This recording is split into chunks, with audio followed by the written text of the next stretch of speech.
Ողջույն, այսօր պատրաստելու ենք դդմիկով խավիար։ Ձմռան պահեստավորման համար այն կարող եք պահածոյացնել, ինչպես նաև պահպանել սառցախցիկում։ Բաղադրատոմսը շատ հաջողված բաղադրատոմս է, բոլորիդ խորհուրդ կտամ գոնե մեկ անգամ պատրաստել այն։ Բոլոր բաղադրիչների չափաբաժինները բերված են մաքուր, կեղևազրկված վիճակում։ Սկսեցինք։ Վերցնում ենք 3 կգ մաքրած դդմիկներ։ Կտրատում ենք խորանարդիկների տեսքով, մոտավորապես 1,5-2 սմ չափի։ Դդմիկներն ընտրելիս ուշադրություն դարձրեք, որպեսզի շատ հասունացած չլինեն, կորիզներ չունենան։ Առանձնացնենք 350 մլ բուսայուղ ամբողջ բանջարեղենները տապակելու համար։ Մի փոքր լցնենք տաք թավայի մեջ, որտեղ պիտի տապակենք դդմիկները։ Խավիարի մեջ օգտագործվող բանջարեղենները տապակելու համար ընտրում ենք հաստ հատակ ունեցող թավա, որպեսզի տապակելու ընթացքում բանջարեղենները չայրվեն։ Կտրատած դդմիկները լցրեցինք տաք բուսայուղի մեջ և սկսում ենք տապակել փակ կափարիչի տակ, մինչև սկսի փափկել։ Մինչ դդմիկները կտապակվեն, պատրաստենք հաջորդ բաղադրիչը՝ գլուխ սոխ 1,5 կգ, նույնպես մաքրած վիճակով, կտրատում ենք խորանարդների տեսքով, պատրաստում, որպեսզի հաջորդը տապակենք սոխը։ Հիշենք, բանջարեղենները տապակելու ընթացքում շատ հեռու չենք գնում, որովհետև անհրաժեշտ է անընդհատ խառնել։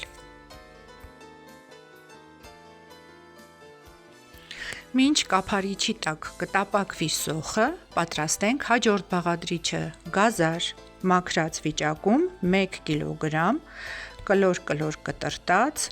մանրացրած, նույնպես պիտի տապակենք բուսայուղով։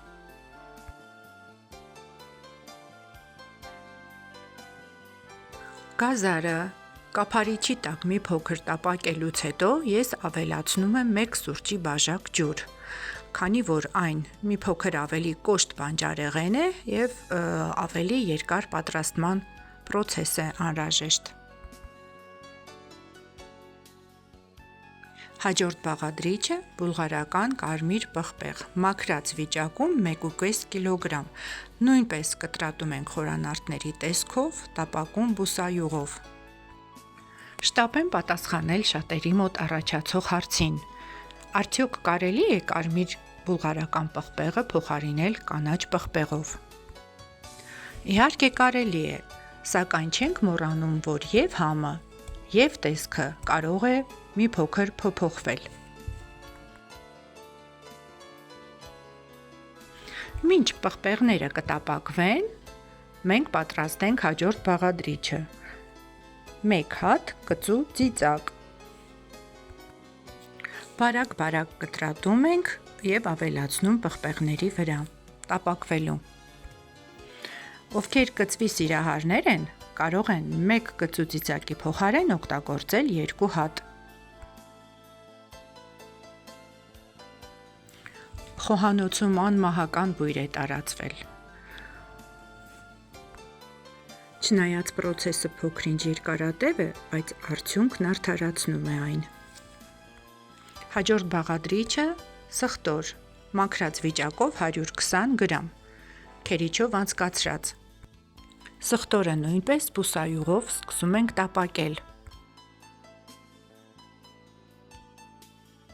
300 գ քաղցր տոմատի մածուկ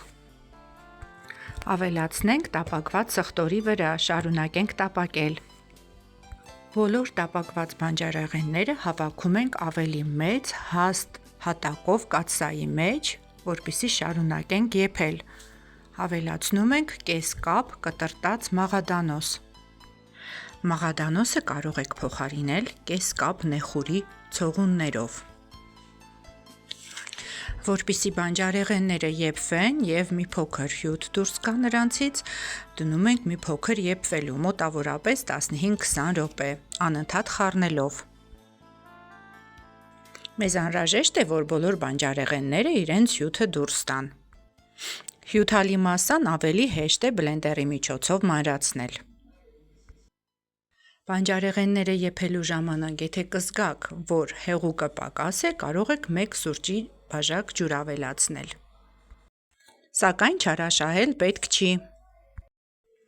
Խավիարի մասսան կիսապատրաստ վիճակում է և այս պահին մենք պետք է մանրացնենք բլենդերի օգնությամբ։ Փոքրիկ չափաբաժիններով սկսում ենք մանրացնել և նորից վերադարձնում մեծ կաթսայի մեջ։